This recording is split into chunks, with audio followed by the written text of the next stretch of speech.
Okay, ladies and gentlemen, we will now commence the Pbi Session 5. Please enjoy. Thank you.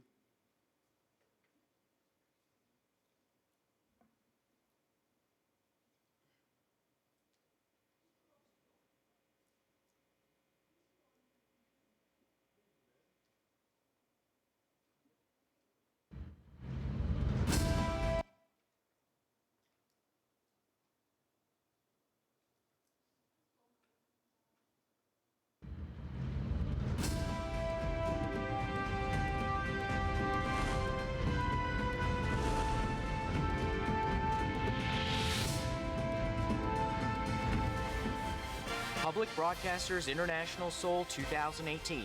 Welcome to Session 5, Young Audience Research 1.0.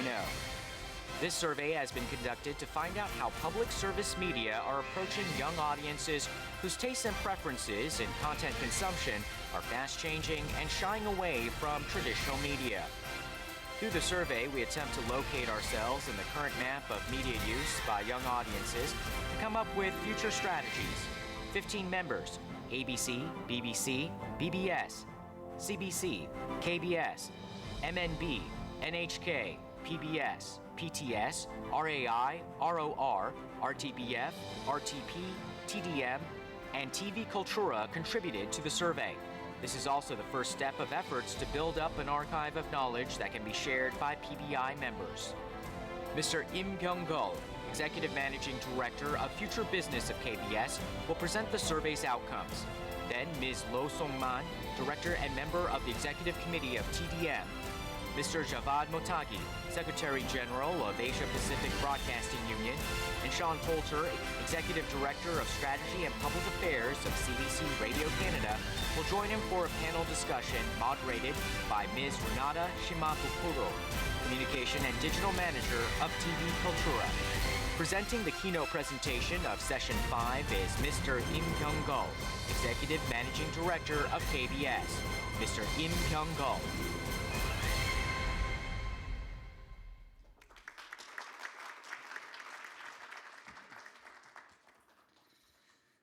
How are you, everyone?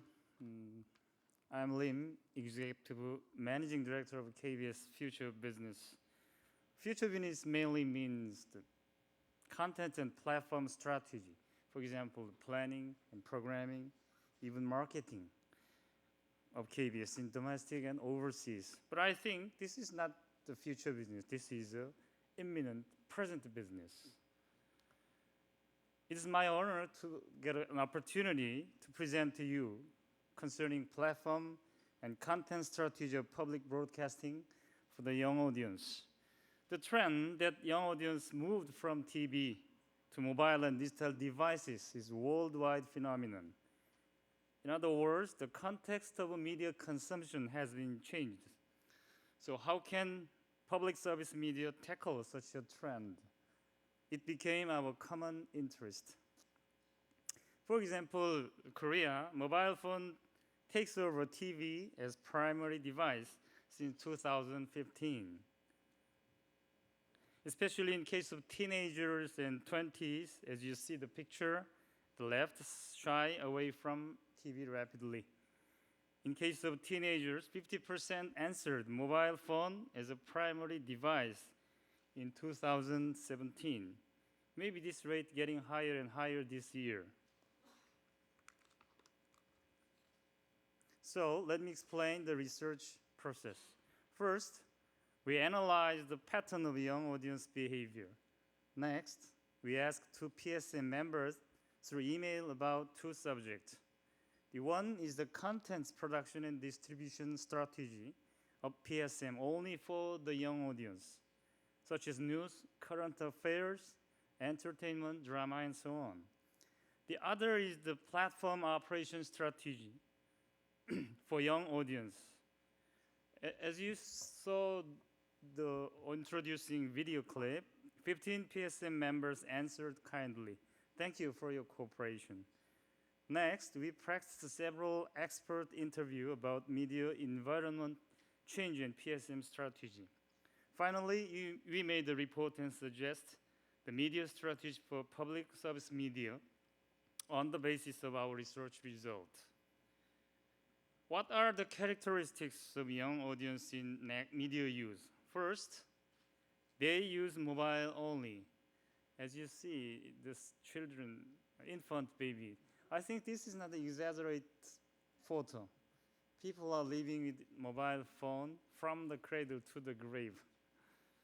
They use mobile only because they want to use media wherever they want, whenever they want. And second, they want to do social networking while viewing. Contents, for example, chatting, reply, shopping. In other words, they want to do multiple things simultaneously. Third, they don't want to stay to receive information from TV passively. They became active users to explore the preferred contents fit for their taste. That is the reason why they moved from TV to YouTube. As you know, YouTube has a lot of contents. First, they enjoy the secondary TV contents, such as repackaged short clip, parody clip, and so on. Finally, they don't regard the original TV contents as the important thing. Who made contents? Which device that I choose were not so important to young audience. They are less dependent on legacy media. Among the various platforms, YouTube is the most frequent used platform. Next is the local OTT. Maybe the terrestrial TV belongs to this category. And IPTV, Facebook, and Netflix. Among the contents, the most favorite contents is drama, variety show, sports. Next is entertainment. Especially in Italy, movie is the most favorite. Australia, entertainment is the first favorite. The characteristics of viewing preference are VOD and short clips, real-time SNS chatting, binge viewing, and they prefer web-only dramas and entertainment. KBS made several web-only dramas a few years ago, but the result was not so good. But we'll try to make new competitive web dramas now. Next is the current condition of learning platform for young audience. The majority of PBI members operate their own platform for young viewers. For example, ABC of Australia runs Triple J website and web application. BBC of United Kingdom runs BBC 3. PBS of United States build inside YouTube and Facebook MCN, multi-channel network, and provide OTT and mobile application. TV Cultura of Brazil runs Cultura digital application. But PTS of Taiwan, BBS of Bhutan, RPT of Portugal don't run young viewers only platform. And providing contents are live streaming, VOD catch-up, short clip, web exclusive contents, and so on. By the way, the majority of PBI members provide their contents to SNS such as Facebook, Instagram, Twitter, and made strategic ties with outside grand platforms like YouTube, Facebook, Netflix, and so on. Among the SNS, Facebook is the first partner, almost 70%. Next is Instagram. Third is Twitter. And the first tie-up platform is YouTube, 38%. Next is Facebook, Netflix, and Amazon are also cooperation partners. PBI members make an effort to provide the personalized contents for young audience. Okay, let me explain categorically. In news and current affairs, ABC of Australia makes Hack for radio, Hack special for TV. BBC of United Kingdom makes Stacey Dooley Investigates, BBC Newsbeat. KBS of Korea makes Kobong-sun, online short clip news. NHK of Japan makes News Check 11. The right picture is captured from NHK Young Viewers Targeting News. CBC of Canada provides CBC Kid News, which is interactive quiz and polling news. RTBF of Belgium makes Tarmac Talk Show and News. It's very hard to pronounce. In drama and entertainment, ABC of Australia made Tonightly. Now it is ended, but which is young audience targeted comic programs. BBC of United Kingdom makes Killed by My Death, Overshadow, and One Hot Summer. KBS of Korea provides Dancing High, which is dance battle program, and Music Bank, which is mainly a K-pop show. Especially Music Bank is streaming real time to the whole world through KBS World Channel. This program makes a great role to spread over Korean wave to the whole world. CBC of Canada makes live show in pop. This program is made in Humble Pop in Montreal, and young person shows his talent, and special guest gives some advices and comments. This program is also delivered to Facebook as the podcast form. In the field of documentary and cultural programs, CBC of Canada makes Oniba, which is a very creative program. Children travel various places or visit school and asking, reporting, sometimes playing game. This program is well appreciated because of uniqueness and creativity, form and content both. BBC makes Queer Britain. Maybe this is deal with the homosexual life and drugs trends and living differently. Besides these programs, PBI members have made various contents targeting young audience. Then what kind of strategy are needed for PSM to appeal to young audience? First, we have to find contents preferred by young viewers.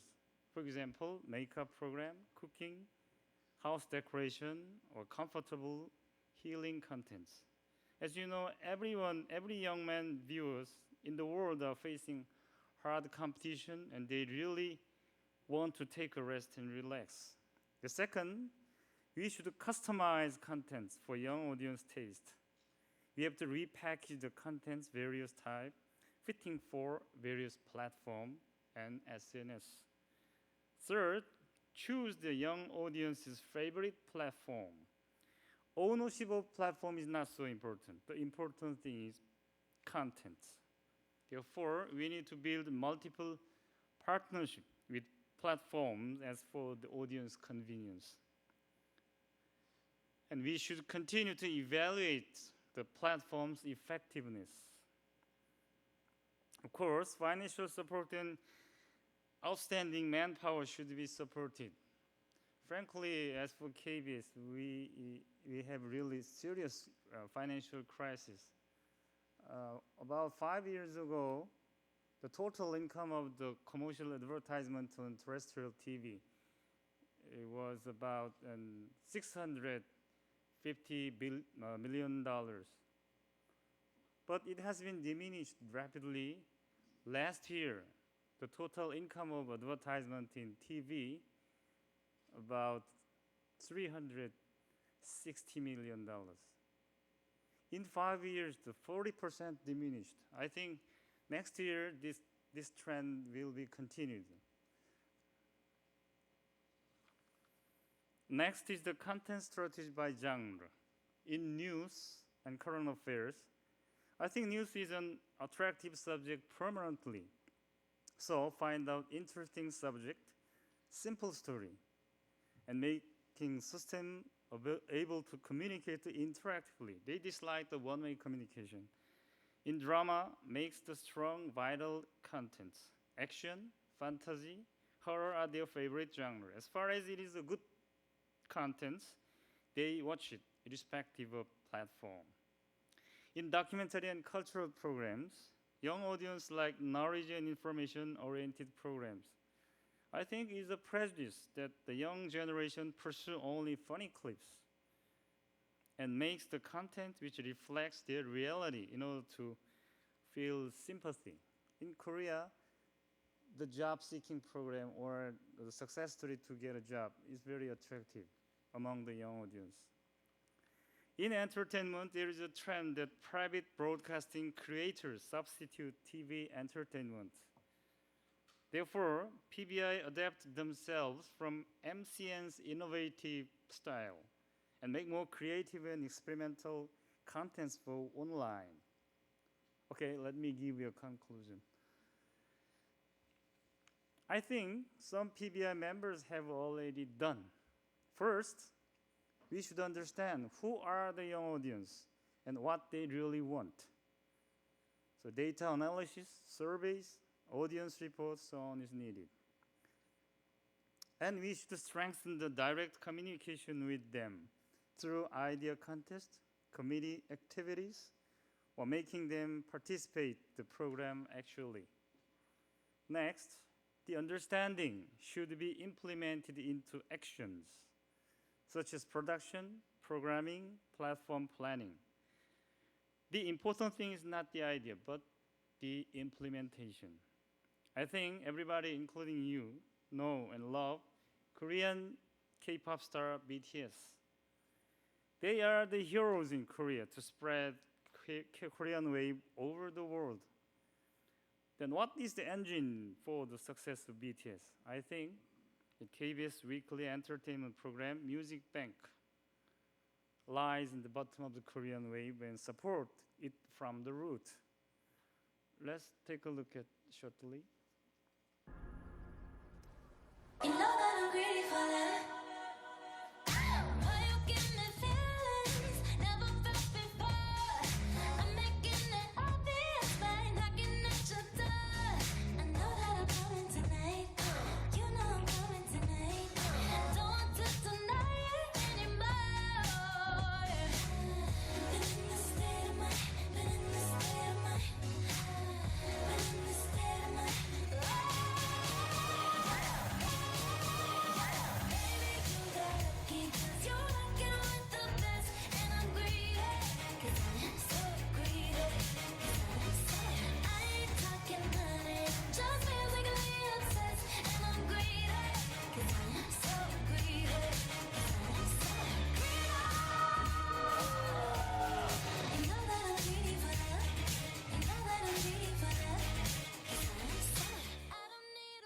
Do you feel fantastic?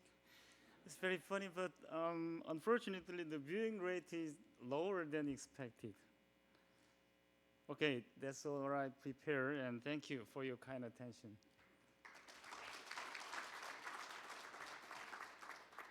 So thank you, Mr. In, for your interesting presentation. And just before starting our discussion with the other panelists, I would like to ask you a question. If you could kindly tell us a little bit more about your experience with the Dancing High. Right, as you see, the Dancing High is a program that targets a young audience.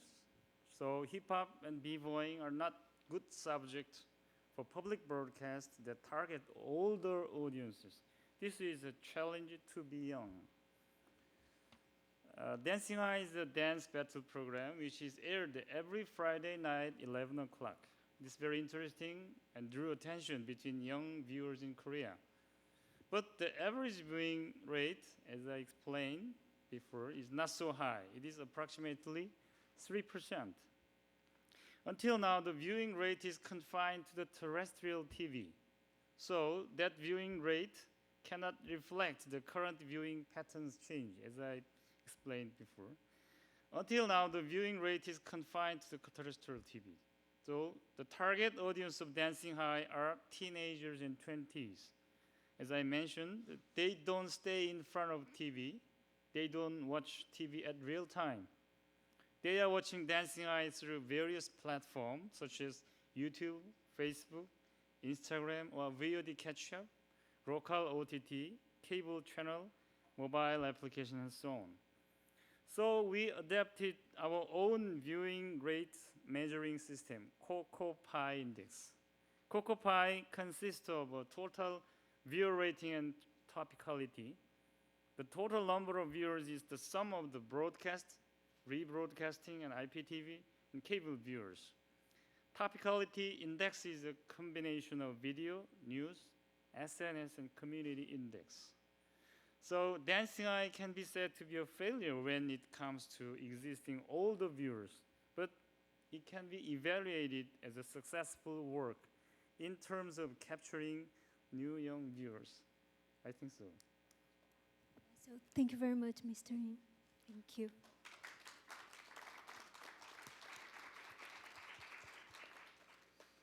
So let's first introduce myself. So I'm Renata Shimabukuro. I'm from TV Cultura Brazil, Communication and Digital Media Manager over there.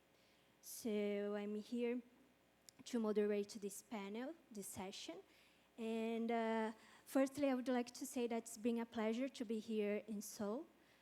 It's our first time here as a member of PBI, and I just have to say thank you very much because all of you have been receiving us so warmly. It's been a very great experience. Thank you very much indeed. So just for start, let me explain how this session is going to happen. Firstly, our panelists will have 3 to 5 minutes each to talk about their experiences in their own countries. And later, we will open the microphone for you so that you can participate and make some questions and comments as well. So let's start first with Mr. Javad Motagi. So please, Mr. Motagi, would you like to make a comment about Mr. In presentation? Thank you, Renata. It's a challenging point for all of us because we are talking before the lunch and before the excursion. So please bear with us for a few more minutes and then you will enjoy lunch and excursion. Very useful presentation, Lim. Thank you very much. And useful outcome. I can say the outcome of this research was emphasized by several speakers in previous sessions. Although it was about young audience, but it can apply for other audiences because of reasons that we all know. Perhaps I can just review some of the points that you mentioned. I would like to make 4 points. One is the research says that we have to understand young audiences and conduct studies and researches, audience researches, to know what they want and what they need. This is something that we have to do for all target groups, to know the target group and to tailor the program content based on that. The second point is, you said content is the king and platform is queen. And based on that, we have to, based on the audience research, we have to offer quality content, relevant content, innovative, new format, engaging young audience, interacting with them, and content to be produced by young audience, with young audience, for young audience, and to look at audience as a young audience as an opportunity. Agree with that. I may add that this has to be also based on local research because the target organizations that you covered in your research may not include some of the populated countries in the region. And if you look at the countries like China, India, Indonesia, Pakistan, Bangladesh, Japan, Philippines, Vietnam, Iran, Turkey, and many other populated countries where the need and perspective might be a little bit different. But PSM should look at young audience as an opportunity. Number 3 is that we nationally, all public broadcasters, we have to use all possible digital platforms and tailor the activities based on each of them. But I would like to add one more point, and that is when we look at the Asia-Pacific region, I'm not representing a particular organization, media broadcaster, I'm talking about Asia-Pacific Broadcasting Union. When we look at this as a region, we see that still traditional broadcasting, radio and television, are the main sources of information. They will remain and should remain, and in particular, radio, for many reasons, will remain and will continue to remain.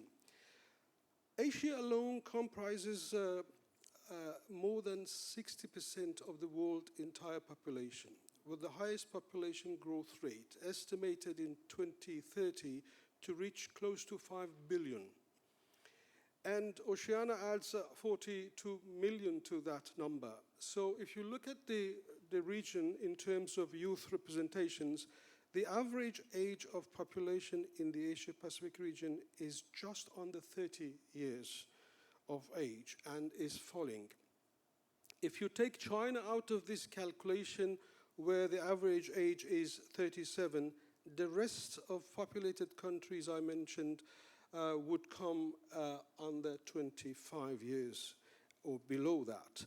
And in Pacific, it is 22 years. And by contrast, our European counterparts are registering an average age of 40 plus. And the median age in Europe is predicted to be 52 by 2050. And you see there is a huge gap in terms of the target group when we talk about young audiences. Therefore, while regional studies gives us good ideas, we need to look at local situation in each country. And we should also bear in mind that in many parts of the region, television and radio still dominates with 60 to 90% penetration, although the landscape has been changed. I would stop here to listen to other panelists, and then we'll carry on. Thank you. Okay, thank you, Mr. Motagi. So please, Ms. Lo Soman, could you share with us your experience in Macau? Okay, thank you.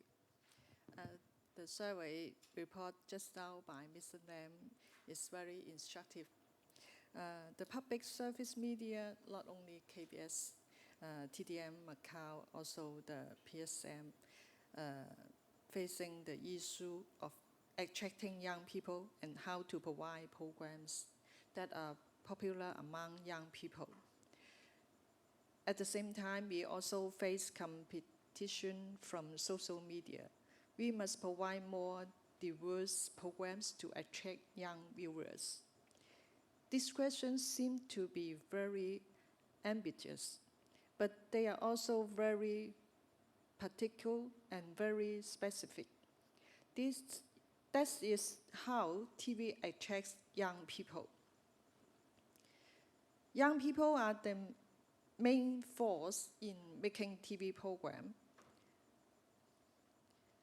but their peers are the main people who are gradually leaving TV.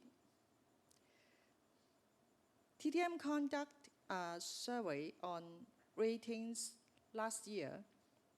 The results shows that people with young age, high education, high income, and students did not watch TV shows for the past week. But the rate of watching their videos are higher than the other residents. Young eyes can see the vitality, see the movement, see the beauty. Look at the lives of young people with young eyes, find topics, find inspiration, and capture their brief. Such programs will attract young people's attention. Young people's rating have such characteristics. Spending less time on watching, choose interesting columns to watch. In the 15 to 39-year-old population, the main reasons for watching TV are to relax, understand the society, pass the time, and master fashion. This is the main point of TV people design programs. In a survey, when it comes to what kind of TV programs you want to watch, new is the key word used to answer. This is especially true for young people's demand for television programming. The content of the program is new, and the form of the program is new. Public broadcasting service should produce programs in a way that young people love. Traditional TV shows should be integrated with internet. In the case of technical conditions, increasing participation on the base of the audience attention is a direction of program production. The advancement and development of technology will make the mass media, including TV, more and more open and more democratic. TV media should adapt to technology and actively use technology. I remember that in September year 2016, I went to Montreal to attend the Pbi conference. At that time, I learned a lot of advanced experience from the other peers. Since then, TDM has also been working to promote news on social media, such as Facebook.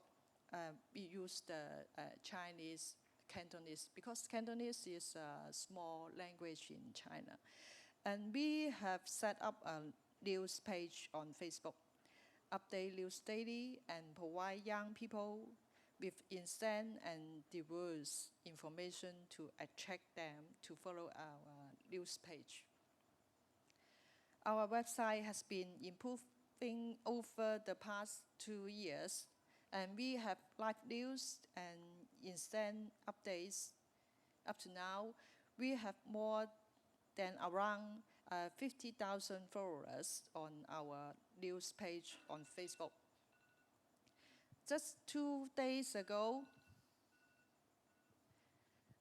the Hong Kong, Zhuhai, and Macau Bridge was open.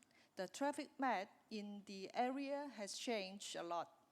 We believe that this will also provide a broader platform for public service media, allowing us to interact more with other cities in this region. Thank you all.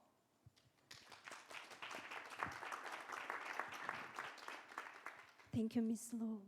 So, please, Mr. Shaw Potter, it's your turn to share your experience with us, please. Thank you very much. I wanted to say I'm grateful to KBS for doing this survey, because it is really interesting to see how we are all trying to address this issue. And it's interesting when you look at all the different age groups that we're trying to serve. I think the young people's group has got to be the most challenging. You know, I'm sure any of you who have children know that the difference between a 3-year-old and a 5-year-old is huge. And if that 5-year-old is in a household with a 9-year-old older brother and sister, their viewing is completely different as well. And so it's a real challenge to try and come up with a strategy that's going to try to hit those different segments, while at the same time making sure that you're developing that kind of relationship with young people that hopefully you'll be able to carry through their lifetime. So for our perspective, what we try to do is really 3 things. Is through the programming in all of these segments, we're trying to help them understand the world around them. We want them to engage, to feel empowered to engage, and to be able to actually engage with the content. And we want them to understand Canada. We want them to understand the diversity of Canada, the values that Canada has. So one of the key initiatives that we've been pushing in the last couple of years is involving young people in content creation. And I'll give you a couple of examples. Just recently, a month or so ago, we launched a new initiative called Kids News. And it's aimed at children between age 9 and 13. And what it does is it brings in young people. They work with our journalistic staff. They actually develop their own news stories. And it's a digital platform. So with our help in learning the stuff, they're actually creating their own content.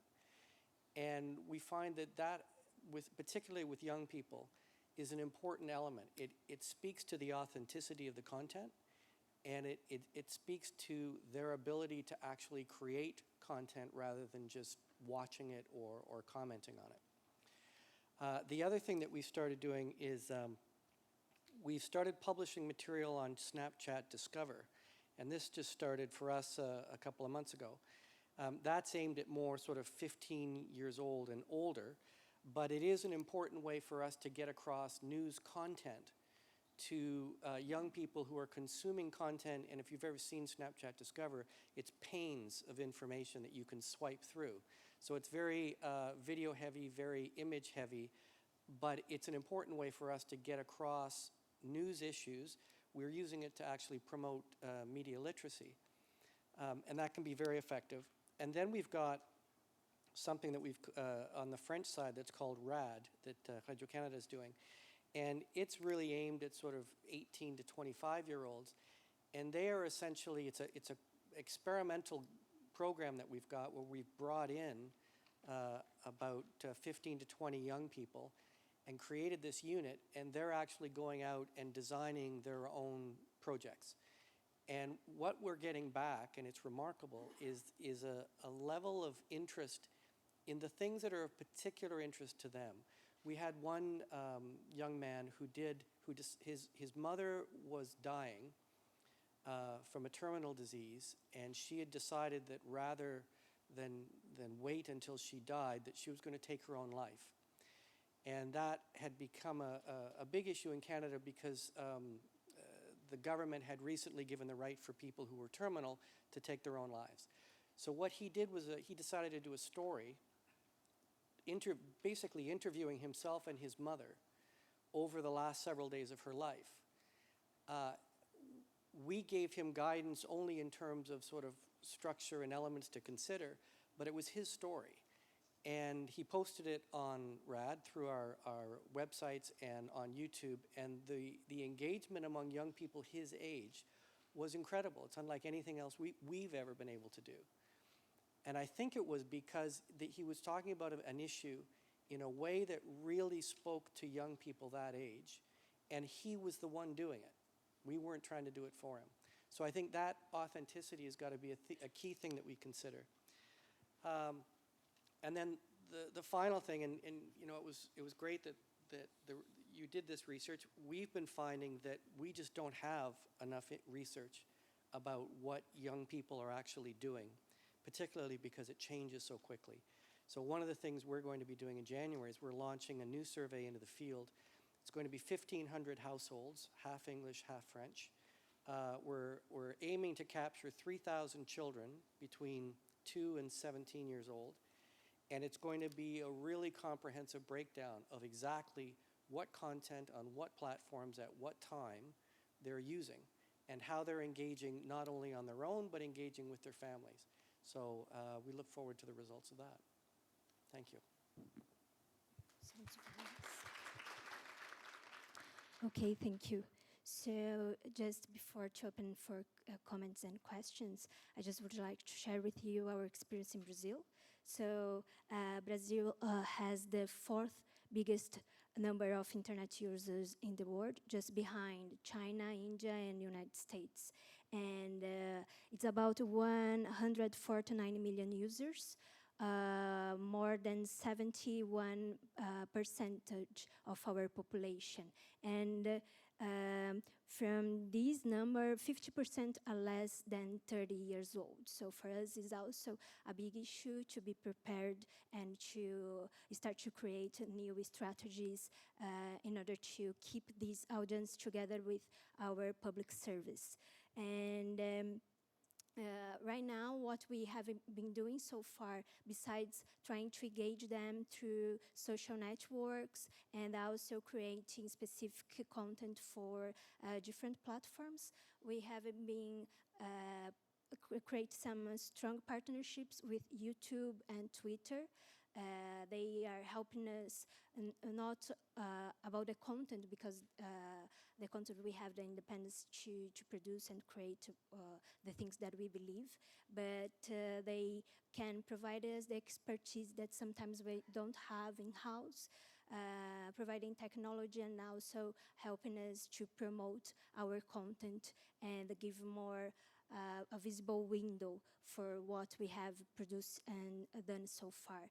And next month, we will start launching exclusive content for young audience on YouTube. So we are going to create a special programming grid for our young audience, just to tell them and to try to discuss with them some important issues like health and also technology and innovation, Brazilian culture as well, because we have a very huge country with so many cultural differences. So it's a way that we believe that we can gather everybody closer and try to understand each other, mainly now that we are dealing with a very tense period of election and the kind of questions regarding diversity and all these things. So that's what we have been doing so far. So I think that before we start discussing a little bit more here, is there anyone who would like to make a question? Yeah. Nope. So, Ms. Motagi, please. I think what you mentioned about Brazil brings up to the next point, and that is the fact in the Asia-Pacific region, diversity. Diversity exists in our region from all aspects: population, culture, economy, politics, system, everything. And that actually again emphasizes on the necessity of local researchers, local audience researchers. When I see Mr. Shashi in the house, who is the CEO of Pasabati, running the biggest public broadcaster in the Asia-Pacific region, serving 1.2 billion audiences, I cannot imagine what audience research will tell him, where in India there are many languages, many cultures, and many traditions that are very difficult and challenged to respond to them. And we have heard yesterday from TRT Turkey, he was talking about countries in crisis. And he made a reference to Afghanistan, to Iraq, to Syria, etc. And when you do conduct research there, I don't know what would be the outcome. Probably in many countries in our region, several countries, we may emphasize on education for all. And in particular, we have seen the outcome of researchers saying that they emphasize on girls' education as a must in promoting the society and developing the society. And not to forget the importance of human rights and nation building, health care, and matters related to gender equality. And that is, and these are the areas specifically public broadcasters will address. We hardly can see commercial broadcasters touching the needs of the society as public service broadcasters are touching.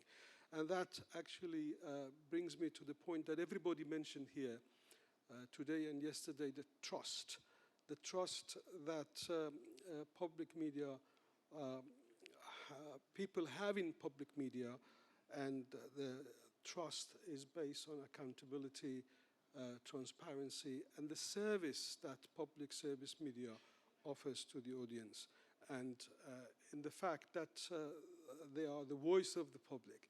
So this again emphasizes on the fact that we have to look at local environment, local situation. Thank you. So may I ask Mr. Potter a question? Because you have shared with us so many interesting projects that you have been doing so far, and the involvement of children in the production side. And what about the measure? How can you deal with the audience measurement? Do you have a specific ways to put together the TV audience plus the digital side? Well, that's a good point. Right now, it's a bit of a challenge. On the digital side, we're able to get pretty good data. On the television side, of course, it's harder. And what we're finding is that it's the hardest thing is to gather the data from all of the different platforms, because the strategy now for us is really, for a particular segment, take, for example, children age 2 to about age 8. For that segment on the English side, we deliver most of our content through traditional OTT, through our main channel. So we have a kids segment in the mornings. It's commercial free. And that is very popular with parents, and we get a lot of children in that segment. But at the same time, that same content will then be used on our CBC Kids site, on our own digital site. Within our streaming service, we have a CBC Kids section, which will have some of that content as well as different content. And then we're also promoting that content on YouTube and Facebook and other platforms. So it's really, we sort of visualize it as spokes on a wheel. You've got your main platform, your initial platform, but then all of these other platforms are gathering in audience. And the challenge is being able to pull all that together to get an accurate read of what segment of children are watching what programs on what platform. And that's actually one of the reasons why we're working on the research now. But I think that's really the strategy. We can't pick a platform and push it. We really just have to be out on every platform and then monitor where the children are engaging on. Okay. And Ms. Lowe, could you please tell us about what's your opinion about the relationship between private media and the public media in your country? If there is a way that you can work together, or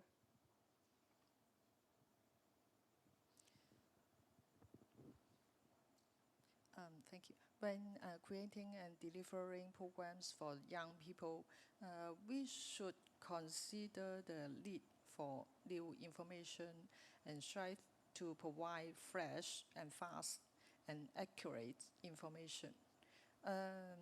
Public and private media sector should conscious and complement each other to archive good partnership. Finally, I think sharing for the young people is very important, but it's also, if we want to understand the needs, understand their thinking, it's very important, but it's quite difficult until now. Thank you. is there anyone from the audience who would like to make a comment or make a question?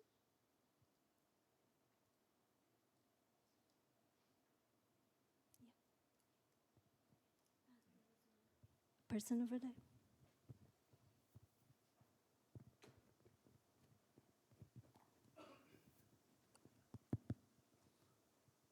Okay. My name is Jin Kim from the KBS. We are still confusing between the conventional TV viewing rate and the social buzz and virals. And still, I don't know the conventional TV program or the successful TV program makes some buzz and social noise, or the social buzz lead the TV program success. So I would like to listen your opinions. So please, anyone who would like to comment? I think it complements and supplement each other. I mean,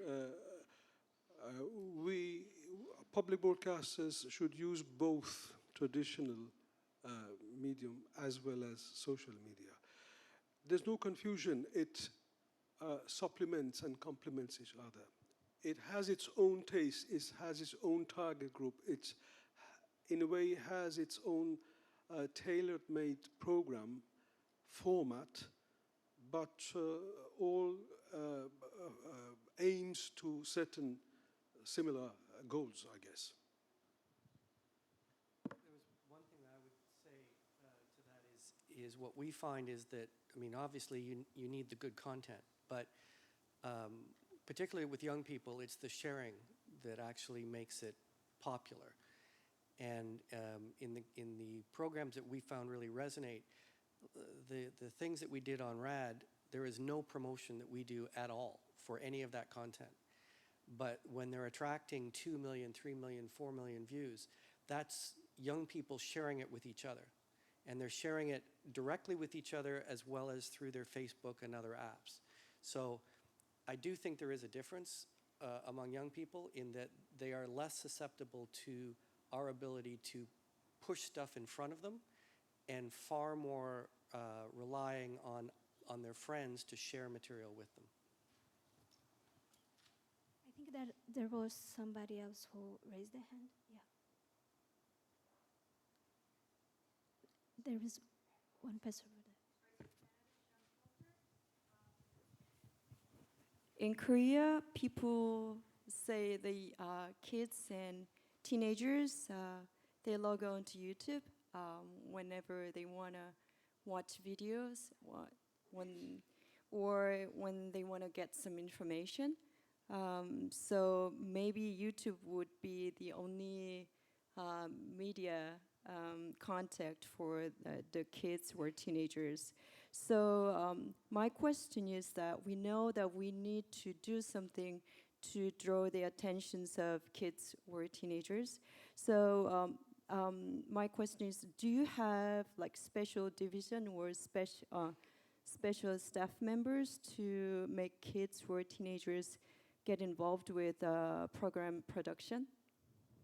Yes, we do. So both on both the English and French networks, we have people who are working with children specifically to bring that content in to help them with the content creation. To your point about YouTube, there's no question that YouTube is vital to getting exposure with young people. But we also find that when your material is branded on YouTube, you can drive young people back to your platform in search of more content. The thing I don't like about YouTube is the way their algorithm works. It's very easy for a young person on YouTube to get down into a bit of a black hole based on they find a show that someone's maybe given them a link to, but then they're offered the similar menu that YouTube offers in the side, and that can take them in some disturbing directions sometimes. So they're an important platform, absolutely, but I think it is incumbent on us when we put content on there to make sure that it's branded and it helps bring them back to the place where other content like that sits, which isn't really YouTube. We all know that we need to draw kids' attention, the traditional medias, but knowing is different than doing. The reason why I asked the question is that maybe we need a special division or special staff members who can put the efforts or concentrate on the kids or teenagers audience. If you have the resources, it's great to do it, but that's always a struggle to be able to set aside the resources for that. Mr. Motage would like to. I just got permission from Renata to invite Shashi to comment on this matter because it's, as I said, he has to serve 1.2 billion audiences, many of them young. So if I might invite Shashi to comment on the same subject. Thank you. Very interesting that you brought up the question of India, 1.2 billion, but a large population is very young, below the age of 30. When my generation was growing up, the public TV was the only TV channel, so there was a monopoly for public TV. So all my memories and formative years was all public TV. The generation now, when they grew up, the satellite TV market had already exploded. So they have no memory, no experience of public television or public radio. So one of our biggest challenges is even introducing public television to this generation. How do we do it? And I think this is where we are using social media and YouTube. I can relate to what you're doing in Canada very well. So one of the things that we are working hard on is putting as much sampling content on YouTube, Twitter, and Facebook so that they experience it on social media, then they come back to TV for more or come back to radio for more. So that is one strategy that we are experimenting. But our challenge, as you rightly pointed out, is the diversity of the country. We have more than 20 TV channels, about 400 plus radio stations, and a few hundred languages. So, just to get, manage this sheer complexity is a huge challenge for us. But for the first time now, we are able to put content in languages which were never digital, and that's a first. So you can go to remote parts of India, and radio stations from there are not only producing news now, but that same news is available on YouTube, on Facebook, on Twitter. So I've got about a network of 260 Twitter handles from all these parts of the country which are constantly updating content. So that's making a difference, but it's a long journey ahead to reach out and engage the young audience. Thank you very much for sharing. So I think that time is up. So I just would like to ask our guests here to just say a final thing, just to finalize this panel. Well, my final point is that we have a strategy in ABU. We call it ABU ACE, a strategy, ACE. A stands for audience. C stands for content. And E stands for engagement. So ABU ACE strategy stands for audience, content, and engagement. Thank you.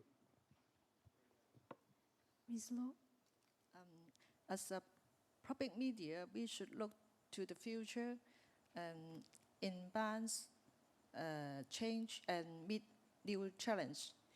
As for the young audience, we need to synchronize with them and understand their needs, understand their thinking, adapt to his changes, provide them with a platform, provide more information, and making them more willing to approach us and get more from them useful information. Thank you.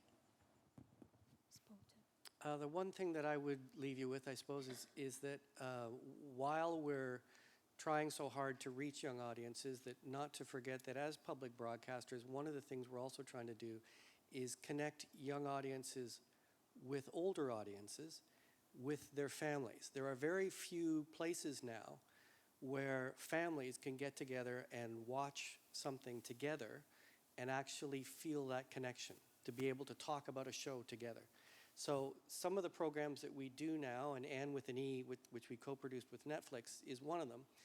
It's a show that can be appealing to different audiences, but so that they can actually watch together. And I think that's an important role for a public broadcaster, and we shouldn't forget that. Thank you. Okay, so I would like to thank you all very much for accepting to participate in this session. It was a very rich discussion and a very important one because it impacts all the future of our lives and our work. So, as you know, this is the last session of our conference, and I would like to thank a lot KBS for this wonderful time here in Seoul. It has been a great pleasure. You have been doing a great job. And before everybody stand up and leave, I just would like you to just keep seated here because we will have an ending ceremony. So please just keep your seats. Thank you very much.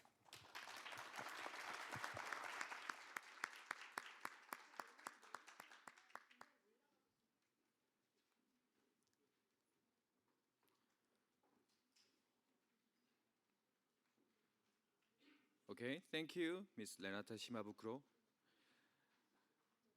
Ladies and gentlemen, now we are going to proceed to the closing ceremony of PBI Seoul 2018.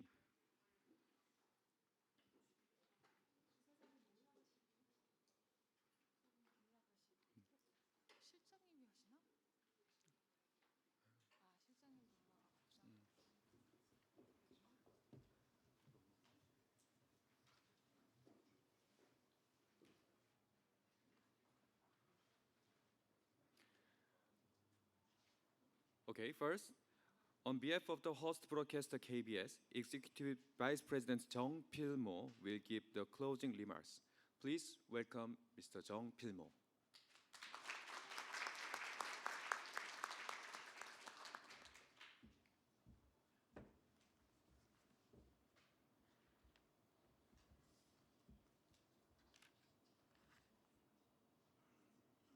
Dear fellow PBI members, it's the time to see you again. With your participation and help, we have been able to experience a successful 2018 PBI conference. 11 years after our first hosting of PBI in 2007. It is unfortunate that Mr. Sato is not with us today because of his illness. Again, we wish him a speedy recovery and good health. Beginning with the welcome reception on the 23rd. It has been a wonderful and happy 3 days. The media environment is changing fast.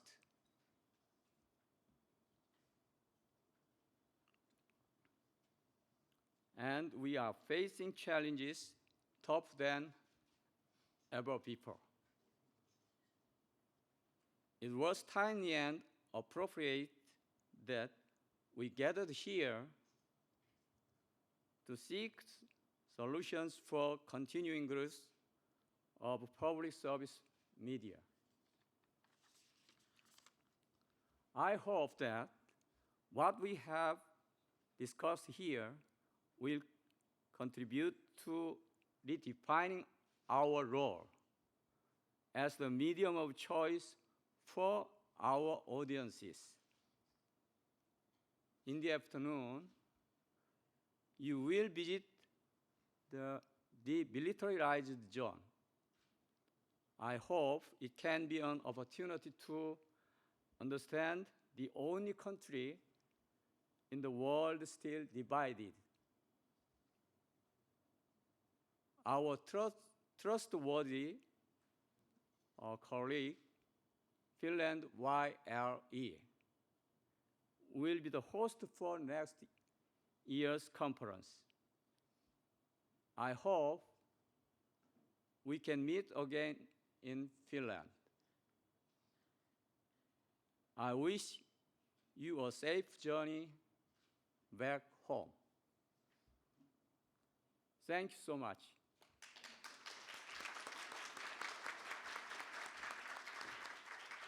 Thank you for your speech, Mr. Jung Pil-mo. As you know, Finland's public broadcaster YLE is hosting the next year's PBI conference. First, we were going to watch short video from YLE.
Okay, now I would like to invite YLE Director Gunilla Us. She'll give us a brief presentation on the YLE's plans for the PBI conference in 2019. Please welcome Ms. Gunilla Us.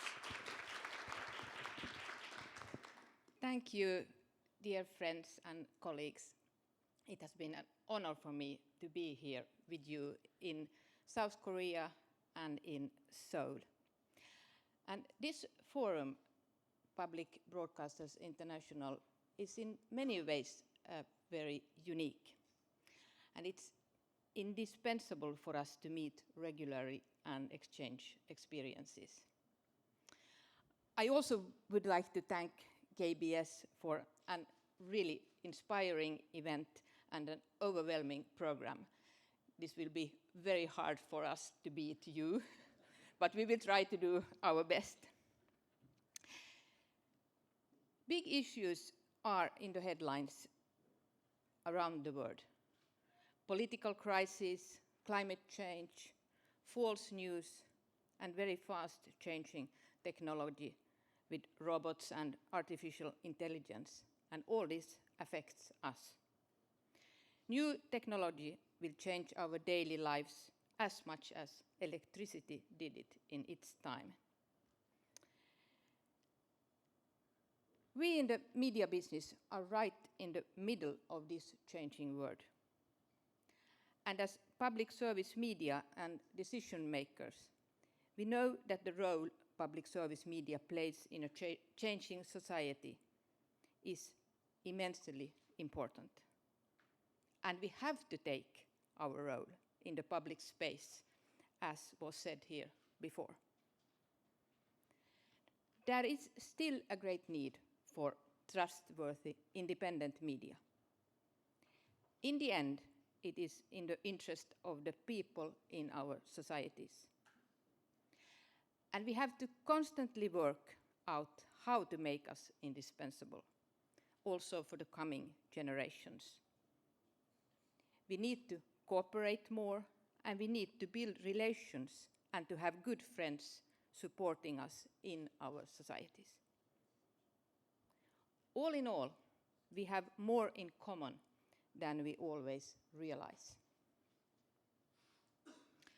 Handling the challenges of our own industry is a crucial part of our competence.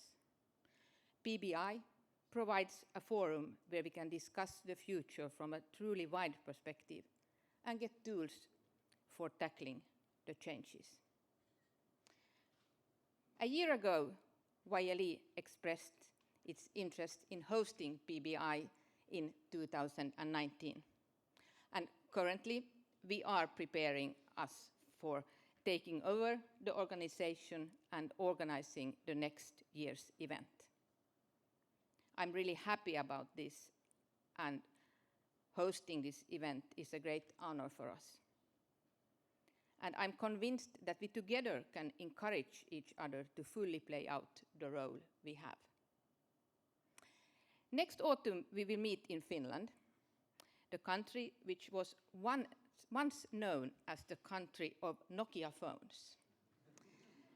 And there really are a lot of lessons to learn in what led Nokia to be one of the biggest companies in the world and then fall. We are also known for sauna, Santa Claus, and high-quality education, and a clean and untouched nature. We are a relatively young nation with a history of independence that only recently reached its 100-year mark. In many stages of our history, it has been our role to act as a portal between East and West.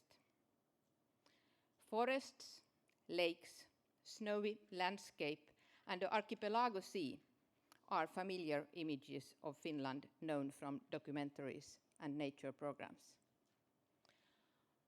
I would like Finland to be known for its open society, innovations, and high-quality journalism. These are things that YLE, as a public service media company, wants to have an active role in the society and participate in developing world-class media offerings. In the Nordic countries, trust in media is at a high level, and we are doing our best to maintain the trust also in the future. So, I wish you all warmly welcome to PBI 2019 conference in Helsinki. And we propose the dates to be a little bit earlier, in September, 9th to 11th of September, but this has to be decided later on. So we will be back on the precise dates. But once more again, warmly welcome to Helsinki and Finland.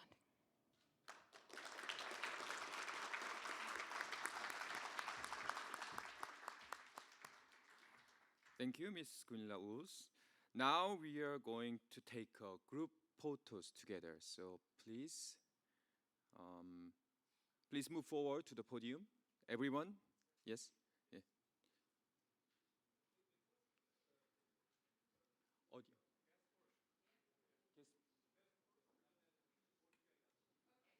Okay, Mr. Jung Pil-mo and Ms. Gunilla Uus first, and later the other guests of honor will take a picture together.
Okay, next, we will take a picture together.